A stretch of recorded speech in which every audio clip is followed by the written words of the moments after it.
A single marble rolls across the floor. The sound of boots.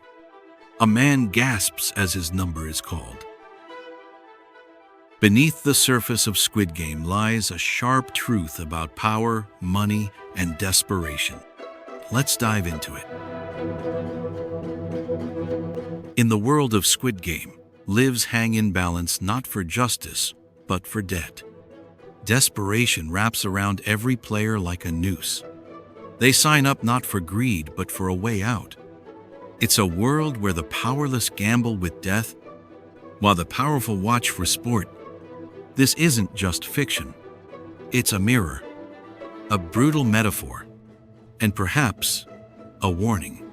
Think of Seong Ji-hoon, a father, a gambler, drowning in red notices. Creditors, hospitals, lawyers all breathing down his neck. His story echoes millions in our world. People caught in the trap of systemic debt, where survival is tied to luck, not labor, where hope has a price tag, and dignity is negotiable. In Squid Game, the cost of losing is death.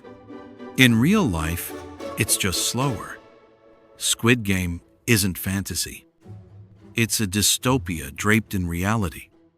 A chilling echo of the rat races we know, where we play games we didn't design and still get blamed when we lose. The masked frontman isn't just a villain. He's a symbol of systems. Cold, calculated, watching. This isn't a story about evil. It's a story about design. Karl Marx once wrote, "Capitalism is not just an economic system, but a structure of exploitation." Squid Game breathes life into that idea. The players? Disposable. The elites? Entertained. Each task strips away humanity one level at a time. And just like real life, the rules aren't fair. Some get advantages. Others are crushed. But all are told it's their fault. Classic misdirection. Debt is the entry ticket. But here's the twist. It's not the debt that's criminal, it's the conditions that create it. Predatory lending, rigged economies, the illusion of choice. People are given matches in a dry forest, then blamed for the fire. Sound familiar? This narrative echoes real-world studies, like the Milgram experiment, where ordinary people shocked others under pressure, or the Stanford prison experiment, where roles turn citizens into monsters. In Squid Game, the system is the only real villain. And the players? They're just trying to breathe. Every game is childish in name. Red light, green light, tug of war. But these aren't games anymore. They're arenas. Reminders that childhood dreams have become adult nightmares. The innocent joy is gone. Only fear remains. Even fun is now survival. Let's zoom out. Global household debt in 2023 hit $53 trillion. Trillions. People working 2, 3 jobs. Still behind. Still anxious. Still choosing between medication or food. Isn't that a form of game too? And yet, there's a cruel genius in Squid Game's design. It doesn't force. It invites. Consent becomes a weapon. Players chose to return, they say. But when the world outside is as cruel as the one inside, what does that choice even mean? This brings us to moral fatalism. The belief that the system is too big to change. So we comply. Adapt. Even cheer for the few who make it. Ji-hoon wins. But does he really? Or has he just changed chairs? Every corner of the arena is surveillance heavy. Cameras, guards, masks. No identity, only control. It reminds us of Michel Foucault's Panopticon, a prison where being watched changes your behavior. Even when no one's watching, fear becomes internalized. Let's whisper back in time to 1984 by George Orwell. A world of control, surveillance, thought policing. Squid Game doesn't use ideology. It uses money. A pink envelope, a piggy bank, and fear of losing it all.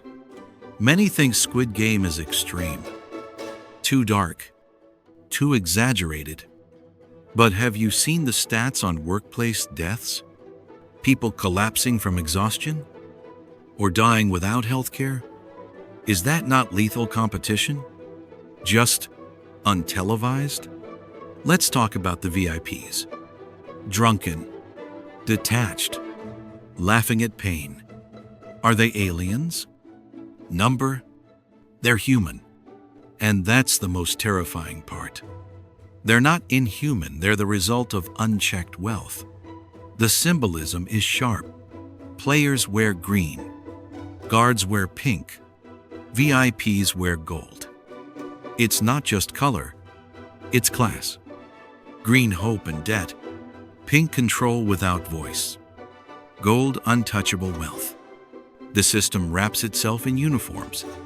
Do you remember the marble game? Betrayal wrapped in silence. Old friends turning into enemies. That scene hurt because it felt real. In debt cultures, survival often means sacrifice. Even the ones you love. We live in a world where people compete for housing, jobs, even healthcare. The modern world has invisible arenas. We don't see the blood, but the wounds are real. Emotional, psychological, economic. Philosopher Byung-Chul Han once wrote, "We live in a society of self-exploitation. We hustle, we grind, we smile through burnout, because rest feels like failure. But who profits when we collapse?" Let's whisper about the illusion of meritocracy. Work hard and succeed, they say. But some players had knives. Others had pebbles. The rules said equal, but the tools were not. What if Squid Game isn't warning us of the future? What if it's describing the present, just in sharper colors? A brutal reflection. A scream we've learned to ignore. Or worse, cheer for. Why do we watch? Is it horror? Or is it recognition? Deep down, do we see ourselves in the players? Running toward a paycheck, dodging bills, losing sleep. We may not wear green tracksuits, but we know the game. In the middle of chaos, there's that giant piggy bank, hanging from the ceiling, glowing, watching. It's not just money. It's a symbol of obedience. The more they die, the fuller it gets. Value created through destruction. Much like our economy. Ever heard of economic cannibalism? Where workers compete, not collaborate. Drive wages down, cut corners, exhaust each other. So someone, somewhere, profits. The game isn't played for us. It's played with us. Debt is no longer just money owed. It's identity. A person in debt becomes a statistic, a risk, a number. In Squid Game, they're not called by names, only numbers. Stripped, forgotten. In dystopian literature, control often comes through fear. But in Squid Game, it comes through hope. Hope for the jackpot. Hope for escape. Hope is weaponized, turned into a chain. When Gi-hun wins, it's not a triumph. It's a question. A mirror held to our face. He doesn't spend the money. Why? Because trauma doesn't heal with cash, and blood doesn't wash clean with gold. The game doesn't end when you win. It just becomes lonelier. Like many who climb the social ladder, looking back and seeing no one left, Capitalism sells freedom, but often delivers dependency. We depend on the next gig, the next raise, the next check, like players depending on the next round. To survive, to matter, and let's not forget, the guards are prisoners too. Follow the rules. Don't speak. Don't ask. They're masked, not just to hide, but to erase self.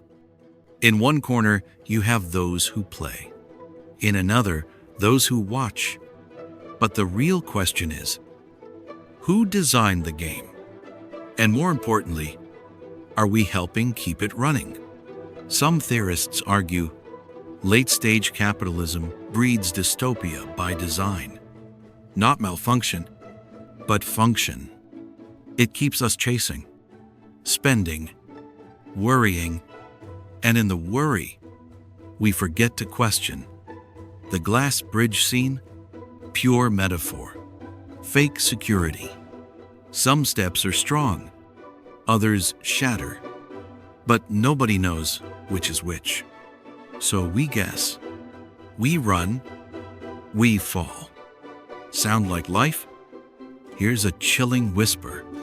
What if the game rewards not skill, but desperation? The more hopeless you are, the more likely you are to say yes to the challenge. To the system, every player signs a contract, voluntarily. But when all options lead to suffering, is that real choice? Or just the illusion of it? Free will within a trap. There's no villain in Squid Game. Just roles. Enforcer, spectator, player. Sometimes, the same person rotates through all three. Just like us, shifting between victim, participant, and enabler. The tragedy of Squid Game isn't that people die. It's that they agree to die. For a chance, for a possibility. It's not suicide. It's structured despair. Think of South Korea's debt crisis. Skyrocketing credit card usage. Ballooning student loans. The series reflects a local issue. But globally, it's the same echo. Just different languages. Now imagine this. What if Squid Game did exist? Would it be underground? Or televised? Would people protest it? Or binge watch it on weekends? In some ways, reality television is a sanitized cousin of the Squid Game. Elimination, backstabbing, desperation for prize money. The difference? No one dies, but they break. And the viewers? We distance ourselves. They chose this. They signed up, just like in the show. But what if we're closer than we think? Ji-hun's decision to not board the plane, that's rebellion. A refusal to pretend. He walks away from the dream of escape, back into the nightmare. Why? To confront it, not run. The question isn't, would you play? It's, are you already playing? What have you traded for a paycheck? What fears control your choices?